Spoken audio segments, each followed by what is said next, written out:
Pardon me, it's really hot in my house. So um, I'm Mary Crisecon. I'm the Deputy Director for Department of Developmental Services. I'm pleased to be with you all in this hot afternoon in California.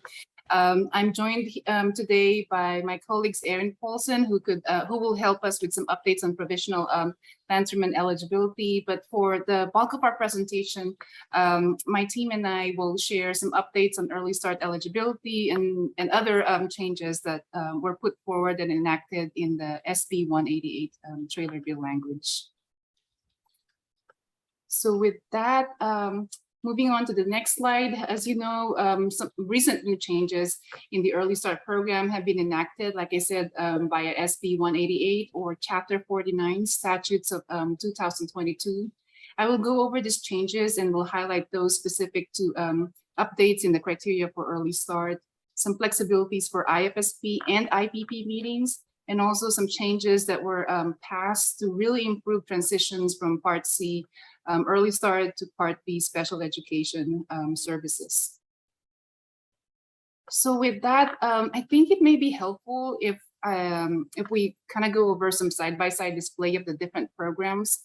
We do know with some changes, not only in Early Start and in Lanterman a year ago, people have been asking, for some distinction. So the slide in front of you shows the criteria to qualify for Early Start program. That's our early intervention services in California for babies ages birth through 3 years of age. There's Lanterman Act services in the middle box. It's sometimes referred plainly as regional center services for people with intellectual and developmental disabilities ages 0 through life, and then provisional Lanterman eligibility for 3 and 4-year-olds. So I'll go over each program. And as you know, the law, before it was amended in June of this year, establishes that criteria for how infants and toddlers could be eligible for early intervention services, and establishes the services provided in the program.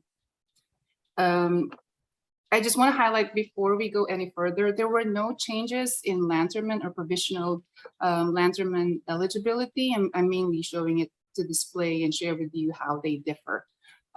But later on, my colleague Erin will share some guidance. It was for how regional centers should operationalize what happens after the child ages out of that provisional Lanterman eligibility. Other than that, we didn't change the law.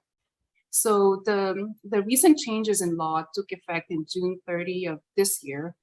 They are mainly in Government Code Section 95014. It expanded the eligibility for early intervention services, and consistent with our hopes, the intent was really to improve access and support additional infants and toddlers who could benefit from that critical early intervention services. Also reduce developmental delays and, true to the spirit of IDEA, improve long-term outcomes. So looking at the first column for Early Start, you'll notice changes to the eligibility criteria. Starting with the first one, the change in percent of developmental delay. So previously, the eligibility criteria for Early Start for infant and toddler was 33% delay. So we changed that and lowered that to 25% delay. There's only a few in the nation actually that has that threshold. So we're happy to join the league. And this lower threshold allows more babies and toddlers from birth through 2 years up until before they turn 3 years old who have not gained the expected level of development for their age to receive those early intervention services.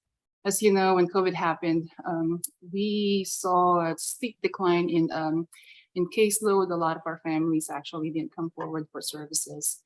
And now in this time period, we're actually seeing COVID babies. It's 2022, so the babies that are coming in the program are babies that were born at the time when we're in shutdown, and we didn't have the opportunities to socialize. So hopefully that would address some of the needs that they have. The second one, one of the changes is also in delays in communication. We separated it into two categories. So expressive communication development and receptive communication development. So that brings the total number of developmental areas from 5 to 6. in which an infant or toddler referred to early start will be assessed and evaluated. So if you have 25% delay in expressive communication, you could qualify. If you have 25% delay in receptive communication, you could qualify. And then there's also a change in, related to risk associated with fetal alcohol syndrome. I want to highlight something important about this change. It was really meant, there's no impact to how babies and toddlers could qualify under this risk. The change in law is merely to highlight fetal alcohol syndrome as one of the many risk factors for which babies and toddlers may require early intervention services. So it's not an automatic eligibility. That diagnosis alone does not guarantee program eligibility, which still must be determined through the provisions of Government Code 950/14, which some of the criteria that I mentioned just a few minutes ago. And then on the second box, like I said, no change in Lanterman Act. Just want to highlight, I'm sure we already know this, in Lanterman, before you could qualify, you need to have that diagnosis. And then you need to have that functional limitation in 3 or more areas. So that really what sets it apart.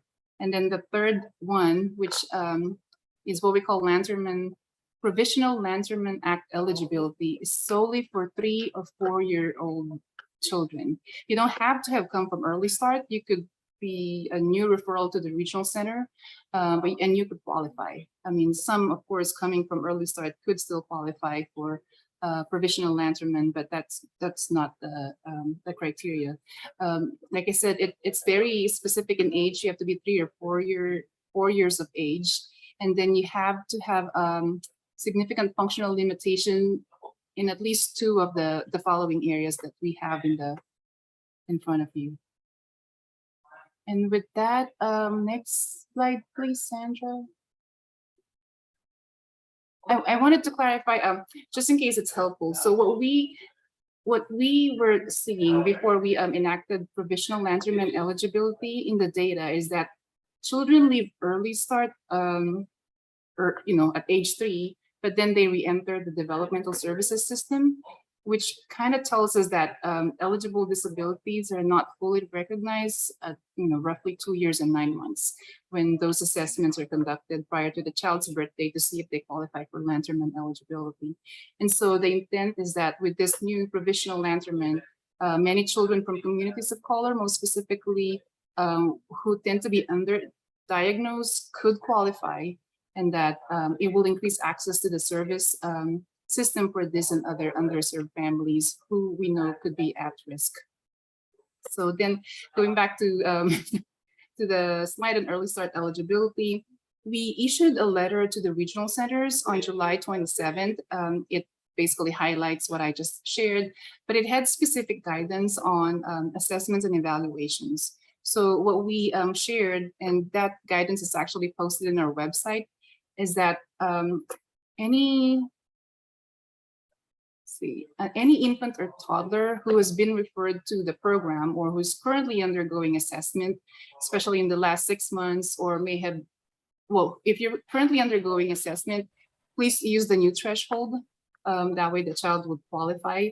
And then if the child between January and June of this year have already undergone through that assessment and did not qualify, maybe because they didn't score 33% delay, they had maybe 28. You don't need to put that child through a reassessment. You just need to contact them and inform the family that they now qualify. I also want to highlight that because early start has very specific timelines, as regimented in Part C IDEA, they would have to sign another consent form. And then, and also the IFSP. So it all begins on that day that you receive that, on that contact from the regional center saying that you are now eligible for early start services because of the new criteria. And then the next slide, please, Sandra.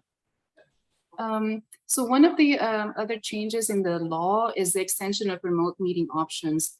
As you know, in 2020, 1, that was AB 136, we already allowed remote IFSP meetings at the discretion of the option of the parents.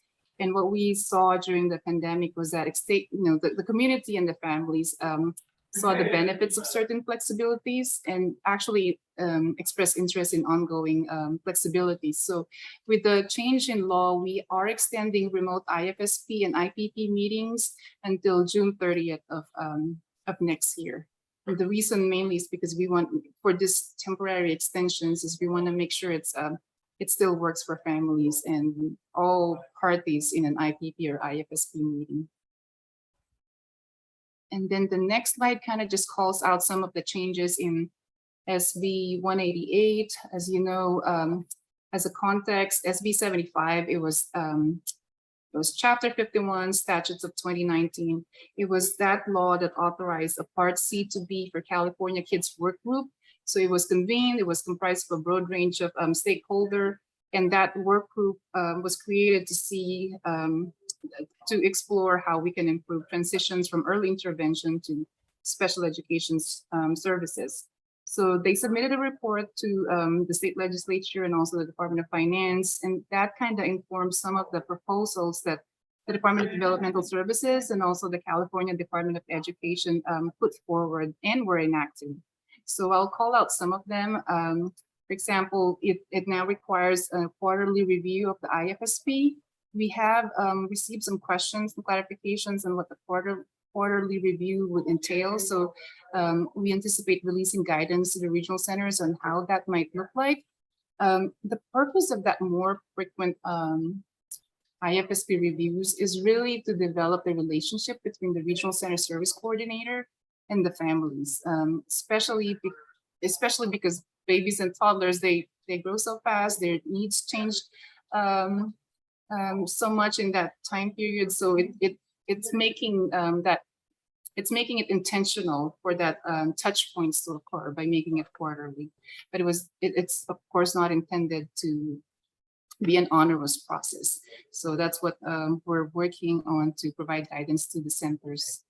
And then one thing we're really excited about is that law allowed for the reduction of caseload ratios. So in the past, I think it's roughly 1/62, but now for service coordinators of children 0 through 6, before their 6th birthday, 5 years.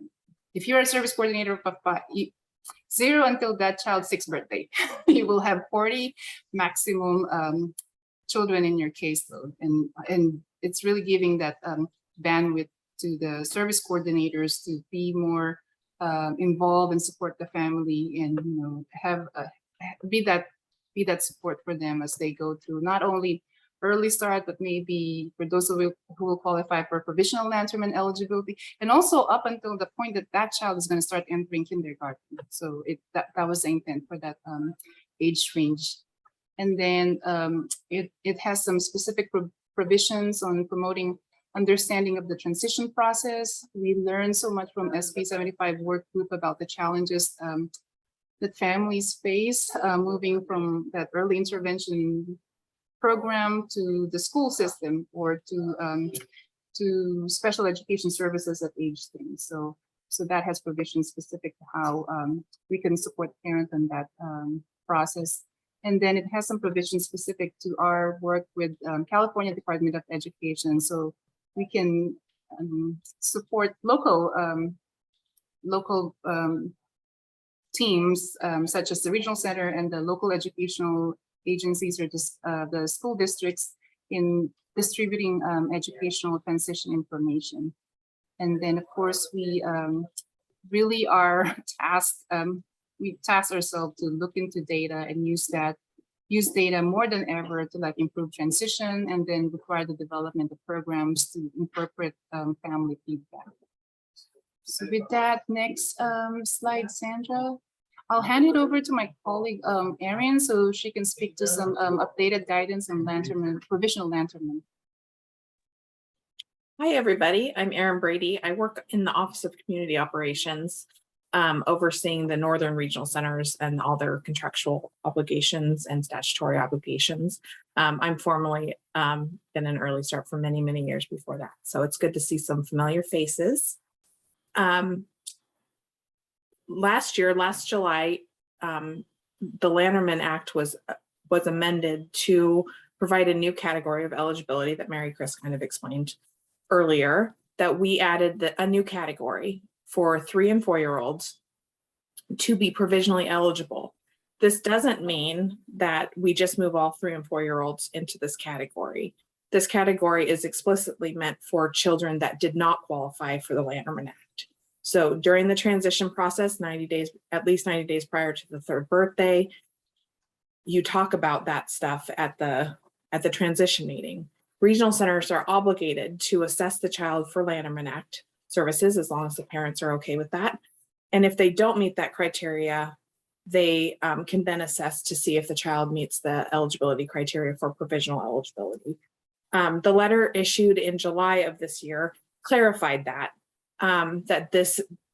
it did mention it in the prior letter, but it kind of reemphasized that language, and also talked about when a child is turning age 5, 90 days prior, the regional centers are required to start assessing that child for Lanterman eligibility.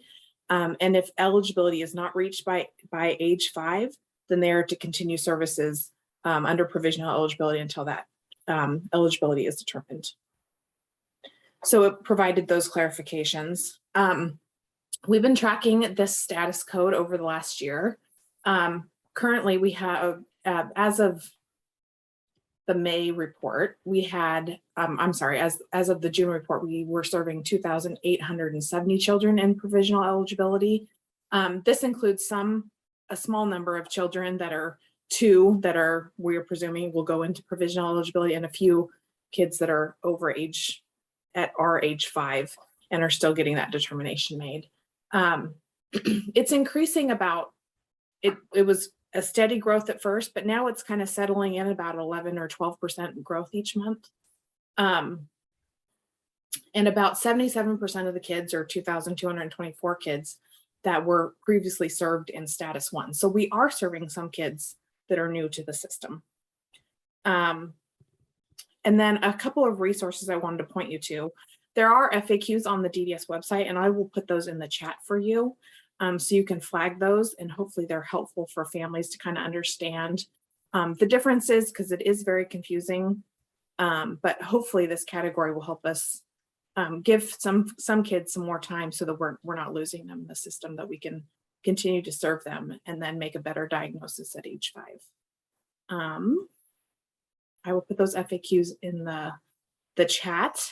You can also follow the caseload growth on the facts and stats on the DDS website. So if you're curious about that for your particular regional center, I will put the link there so you can kind of follow it for your regional center. Anything else on that? I'm sure we'll have time for questions at the end. Oh, here, we're at the end. So with that, Robert, will give it back to you, or others if they have any questions. Thanks, Erin. Yeah, let me stop recording.